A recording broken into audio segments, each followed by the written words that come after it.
मैं बे औलाद थी। शौहर अपनी बहन का बेटा अपने घर में ले आया क्योंकि वो यतीम था। शौहर बैरून मुल्क में रहते थे और मैं और नंद का बेटा अकेले घर में। एक दिन डॉक्टर ने कहा कि मैं हामला हूँ। मैंने अपने कमरे में कैमरा लगवाकर सो गई। सुबह उठकर कैमरे में देखा तो कदमों तले से जमीन निकल गई क्योंकि नंद के बेटे ने। मेरे शौहर बैरून मुल्क में नौकरी करते थे और मैं पाकिस्तान में अकेली रहती थी। मुझे तन्हाई का एहसास हरगिज ना होता अगर मेरी औलाद होती तो। मेरी शादी को 6 साल बीत गए थे, लेकिन मैं औलाद की नेमत से महरूम थी। इस बार कामरान बैरून मुल्क से लौट कर आए तो कुछ दिन बाद ही हमारे साथ एक ऐसा सानेहा पेश आ गया जिसने हमारी सूझबूझ ही गुम कर दी थी। मेरे मियाँ की एक ही बहन थी जो उनसे बड़ी थी।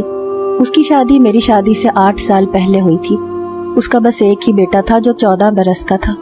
मेरे मियाँ की पाकिस्तान में आमद का सुनकर वो हमसे मिलने अपने गांव से बाय रोड पिंडी आ रही थी कि अचानक उसकी गाड़ी हादसे का शिकार हो गई। ये खबर ऐसी थी कि हम पर कयामत बनकर टूटी थी।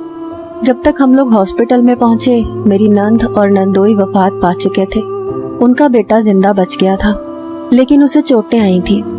मेरे मियाँ के वालिदैन पहले ही वफात पा चुके थे। बस एक बहन ही थी और वो भी वफात पा चुकी थी। मेरे शौहर तो चुप से हो गए थे। बहुत बड़ा सदमा था जो हमें मिला था। मैं खुद बहुत रंजीदा थी। फिर रामिस भी गुमसुम सा हो चुका था।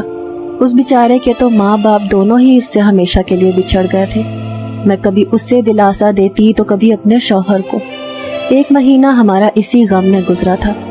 रामिस का हमारे अलावा और कोई ना था, इसीलिए मेरे शौहर ने अपने भांजे का स्कूल का दाखिला पिंडी में ही करवा दिया था। वो 9वीं जमात का तालिब इल्म था। मेरे शौहर 1 महीने बाद ही वापस परदेश लौट गए और मैं और रामिस अकेले ही घर पर होते थे। वो बहुत उदास रहता था। मेरी कोशिश होती कि मैं उसे उस गम से बाहर निकालूं, लेकिन मैं जब भी उससे बात करती तो वो मुझे ठीक से जवाब नहीं देता था। उसका रवैया मुझसे न जाने क्यों उखड़ा उखड़ा सा रहता था। हालांकि मेरी कोशिश ये होती थी कि वो मुझसे बातें किया करे, मुझे अपनी माँ समझे। चलो इस बहाने मेरी ममता की कमी भी पूरी हो जाएगी। लेकिन रामिस तो मुझसे सीधे मुंह बात तक नहीं करता था। जब वो मुझसे खींचा खींचा रहता है तो मैंने भी उससे बात करनी छोड़ दी थी। एक बार मैं उसके कमरे में उससे खाने का पूछने गई तो वो फोन पर किसी से बात कर रहा था। मुझे देखकर उसने फौरन से फोन बंद कर दिया। जब मैंने पूछा कि तुम किससे बात कर रहे थे तो कहने लगा अपने दोस्त से। वो यूं घबरा रहा था जैसे मैंने उसकी कोई चोरी पकड़ ली हो। मैंने कहा आकर खाना खा लो। वो ना जाने क्यों मुझसे अपना मोबाइल छुपा रहा था। मुझे उस पर कुछ शक सा होने लगा।